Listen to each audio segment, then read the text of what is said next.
there is a voice in your head right now.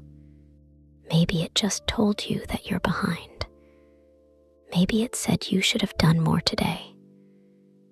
Maybe it looked at something small, a mistake, a missed message, a slow morning, and turned it into evidence.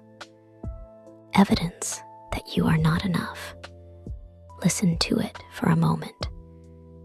Really listen, the way you'd listen to a stranger talking in the next room. Notice the tone of it. Not just the words, the tone.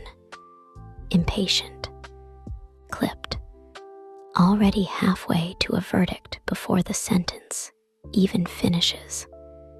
Would you ever say those words in that tone to someone you loved? Hi, friends. Welcome back to English with Moon. I'm glad you're here tonight, wherever here happens to be for you. A car in a driveway, a bed you haven't quite fallen asleep in yet, a kitchen gone quiet after a long day. We're going to sit with that voice tonight. Not to silence it. Exactly. Voices like that rarely disappear just because we ask them to, but to understand where it came from and what it might sound like if it finally learned to speak more like a friend. Let's begin.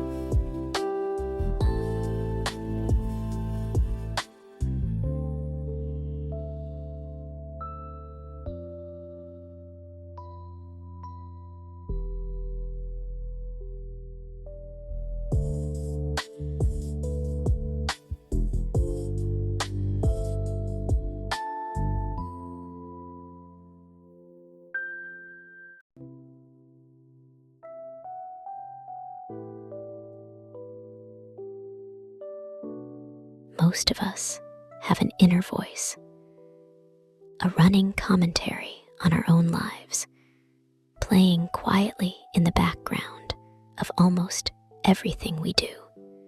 For some people, that voice is gentle. It says, "You tried. It's okay. You'll figure it out." It sounds a little like someone who is genuinely on your side. But for many of us, maybe most of us, that voice is something else entirely. It says, "You're so slow. Why can't you just get this right? Everyone else seems to manage. What is wrong with you?" It comments on the way you spoke in a meeting. It replays the message you sent that didn't get the response you hoped for. It notices the laundry you didn't finish, the workout you skipped, the plan you didn't follow through on. And somehow, every single time, it turns these small, ordinary facts into something larger. Not, "I didn't get to it today," but "I am the kind of person who never follows through." And here is the strange part. We rarely question this voice. We assume it is telling us the truth. We assume it is simply realistic, honest, necessary, even like it's keeping us in line, keeping us from becoming lazy or careless. Some of us were even taught explicitly that this harshness is what discipline sounds like. That if we stopped being hard on ourselves, we would stop trying altogether. But listen to it closely, just for a moment. Not to obey it, just to actually hear what it's saying, as if someone else were saying it. Would you speak to a child that way? Would you speak to your best friend that way after they made a mistake? If a friend called you tonight and said, "I forgot an important appointment," "I feel terrible," would you say, "You're so careless"? "What is wrong with you?" Of course not. You'd say something like, "That happens. You're human. Let's figure out what to do next." You would offer patience without even thinking about it, because that is simply what care sounds like when it's directed outward. So why don't we offer ourselves the same thing? Why is the person we live inside of every single day so often the one person we refuse to extend basic decency to?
I think for many of us, this harsh voice was not born in us. It was given to us, maybe by a parent who believed that criticism made you stronger, who thought praise would make you soft or complacent. Maybe by a teacher who confused pressure with motivation, who believed that fear of failure was the only thing that could push a child toward excellence. Maybe by a culture that tells us rest is weakness and self-forgiveness is an excuse. A culture that measures worth almost entirely by output, by productivity, by how much you accomplished before you allowed yourself to stop. We absorb these voices when we are young, before we know how to question them. A child does not have the tools to say, "This criticism is unfair," or "This standard is impossible." A child simply absorbs the voice as truth, the way we absorb our first language without ever consciously deciding to learn it. And slowly, over years, that voice becomes our own voice. We stop noticing that it was ever someone else's. We forget that it arrived from outside of us, that it was taught, not born. It starts to feel less like an inherited habit and more like an accurate description of who we actually are. But here is something worth remembering. Just because a voice is familiar does not mean it is true. And just because a voice is old does not mean it is wise. Some of the oldest voices we carry are the ones most in need of being questioned.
want to tell you about a woman named Margaret.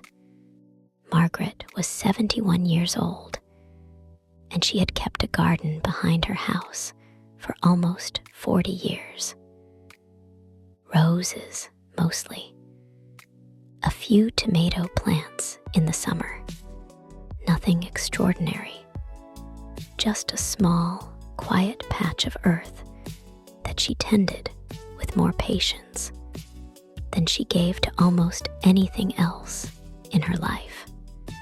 One afternoon, her granddaughter was visiting, and she watched Margaret kneel beside a rose bush that had grown crooked.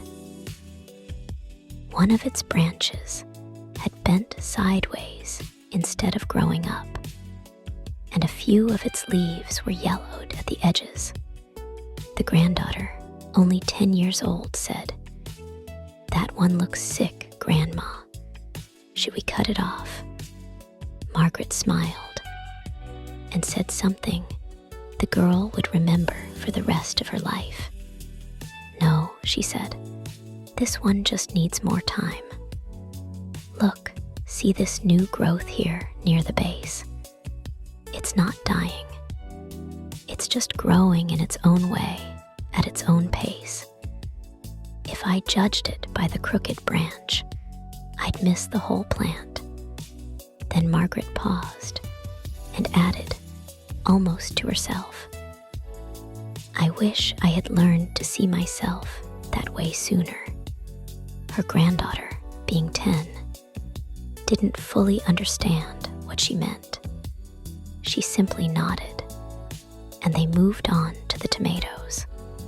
But years later, when the granddaughter had grown into a woman with her own difficult seasons, her own crooked branches, she would tell people that this was the moment she first learned what kindness actually looks like. Not softness, not lowering your standards, not pretending the crooked branch wasn't there. Just patience, the willingness to see the whole plant, not only the part that looked unwell. She remembered, too, something Margaret had said a few minutes later, almost as an afterthought, while trimming a dead leaf near the base of the same bush. "You don't cut away every part that struggles," Margaret had said. "You just give it what it needs, and you wait." Most things that look like they're dying are actually just resting before they grow again. It would be years before the granddaughter understood that Margaret had not really been talking about roses.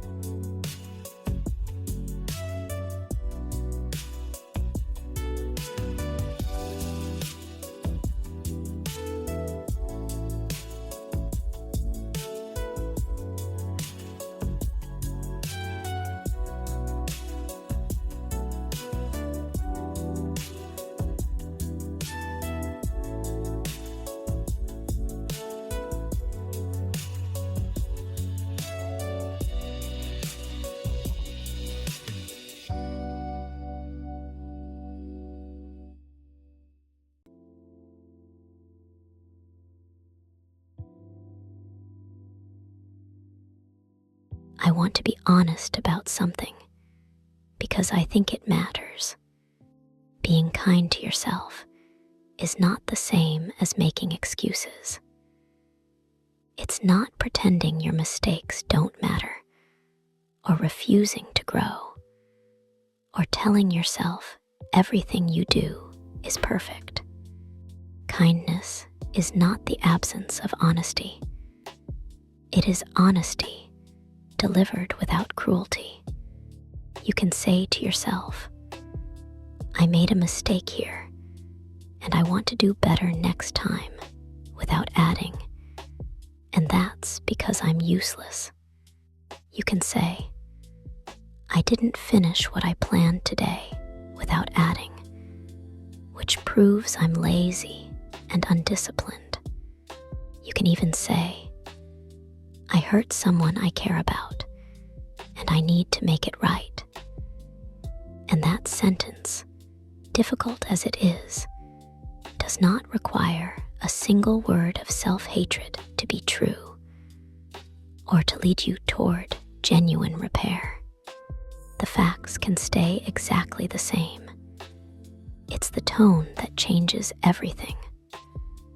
One tone leads to shame, which tends to make people hide, freeze, or give up entirely. The other leads to responsibility, which tends to make people actually change.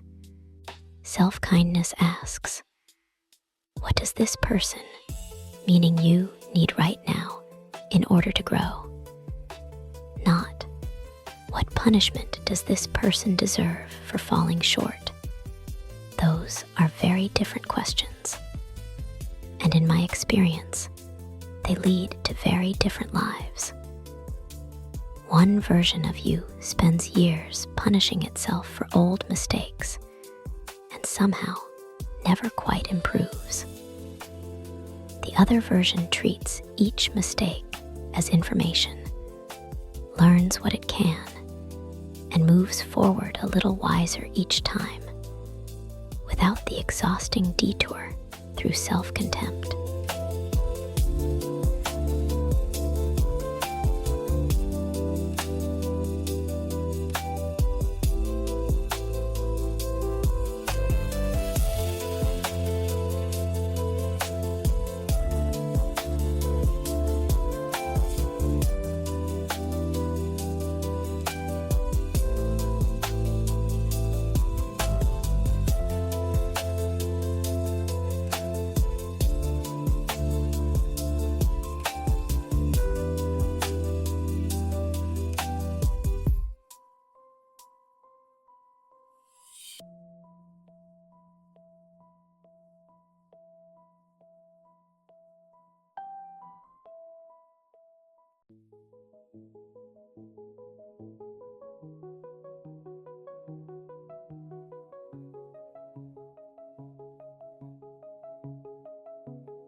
There is something the moon understands about this that we rarely give it credit for. It is never at its fullest for very long. Most nights, it is something less than whole, a sliver, a crescent, a half shape hanging quietly in the dark, sometimes barely visible at all behind cloud. And yet, no one looks at a crescent moon and says it has failed. No one stands outside on a cloudy night, unable to see it clearly, and says, that moon really isn't trying hard enough tonight. No one demands that the moon justify why it isn't full on a Tuesday. We understand instinctively that the moon is simply moving through its natural rhythm. Some nights full, some nights barely visible at all, and both are simply the moon being the moon, exactly as it was always going to be at that point in its cycle. I wonder what would happen if we extended ourselves the same understanding. Some days we are full, clear-headed, capable, warm, able to give generously to everyone around us. Other days, we are a sliver of ourselves, tired, unfocused, barely holding the basic pieces of the day together. Neither is a failure. Both are simply part of being a person who moves through time, the same way the moon moves through the sky. And here is the part I find most comforting. The moon never once apologizes for the nights it isn't full. It doesn't rush to become bright again out of guilt. It simply continues its quiet, patient orbit, trusting that fullness will come again in its own time. You are allowed that same trust in yourself. The difficult, sliver-shaped days are not evidence that something has gone wrong. They are simply where you are in your own cycle right now.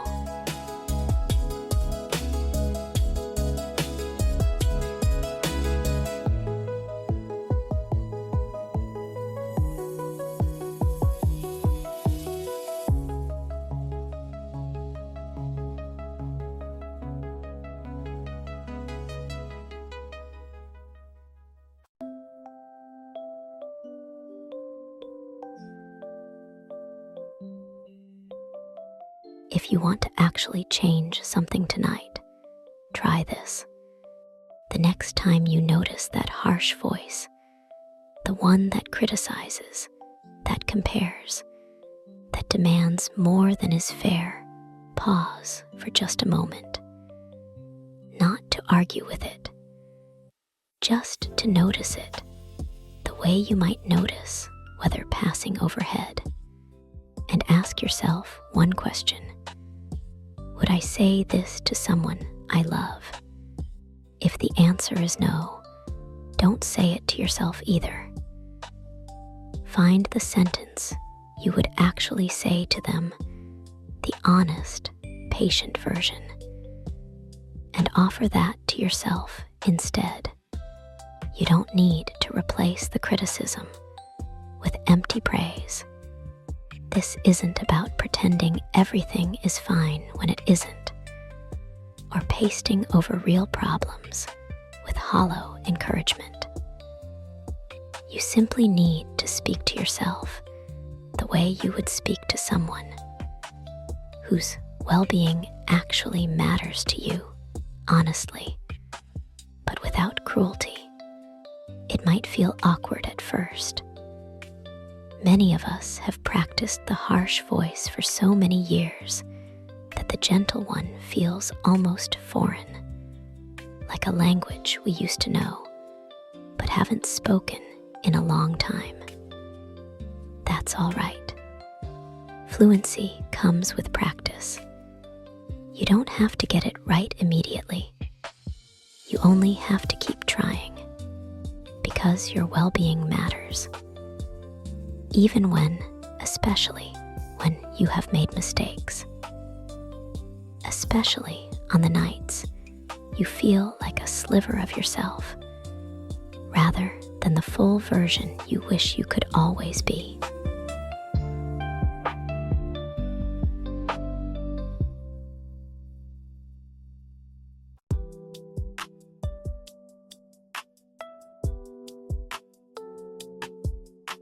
There's something I want you to know tonight before we close.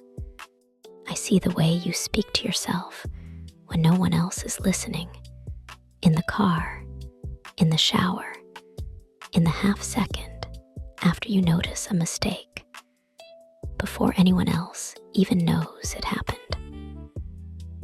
I see the standards you hold yourself to, standards you would never ask anyone else to meet. Standards you'd probably find a little cruel if you heard them applied to a stranger. I want you to know you are allowed to be gentler with yourself than you have been. You are allowed to make mistakes without turning them into a verdict on your worth. You are allowed to have slow days, unfinished days, imperfect days, and still be someone worthy of kindness. The voice in your head does not have to stay as harsh as it has been. It can learn a new way of speaking. It can learn to sound more like someone who is on your side. This will not happen in a single night, and I don't want to promise you that it will. Voices we've practiced for 20 or 30 years don't soften after one episode of a podcast. However much I might wish that were true. But every single time you catch the harsh voice mid-sentence and offer a gentler one instead, you are doing something real. You are teaching yourself slowly that you are the kind of person worth speaking kindly to. Start tonight if you can. Just once. Notice the voice and choose a gentler one instead.